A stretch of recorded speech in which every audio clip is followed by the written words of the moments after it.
આમ ભક્તિ જ કરું, સજ્જન થઈ ગયું, કાલથી તો બધું મેલી અને બસ ભક્તિ જ કરવી. જેવું રામનું નામ ચાલુ કરો એટલે મનમાં અસંખ્ય ખોટા વિચારો, ખરાબ વિચારો, એટલો બધા નેગેટિવ વિચારો કે તમને મન જ ના લાગે. લાગે છે અત્યારે? નહીં લાગતું. પણ છતાંય તે મનમાં અસંખ્ય વિચારો આવતા હોય, આડું અવરું મતલબ ચિંતન થતું હોય. અને ચિંતન એક પ્રકારના ને ઘણા પ્રકારના. એ બે હો ને એટલે બધું જાત જાતનું. કોકની જોડે બાજ્યા હોય ને એ યાદ આવે, કોકની જો પૈસા લેવાના હોય એ યાદ આવે, કોક બોલી ગયું હોય એ યાદ આવે. જાત જાતનું મતલબ કોઈ વિચાર્યું ના હોય એવું બધું આ મગજમાં આવે. અને તમે છેલ્લે કંટાળીને ઊભા થઈ જાઓ, કારણ મારું કામ નહીં, મારું મન લાગતું.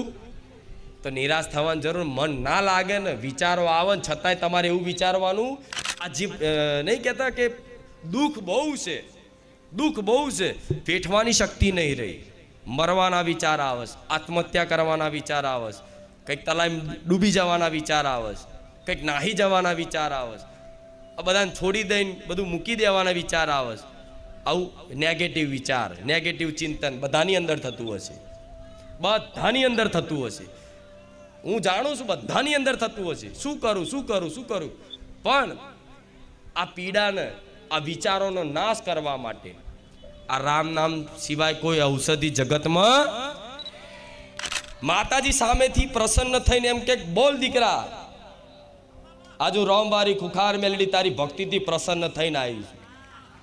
બોલ આ તું માગે આલું, આ તું માગે આપું. તો એ મારા ભક્તના મુખેથી એમ નીકળે કે માં મારે કશું જોઈતું નહીં, મને તો તારી ભક્તિ તારા શરણ જોઈએ છે. એનું નામ અસલી સુખ, એનું નામ અસલ સુખ.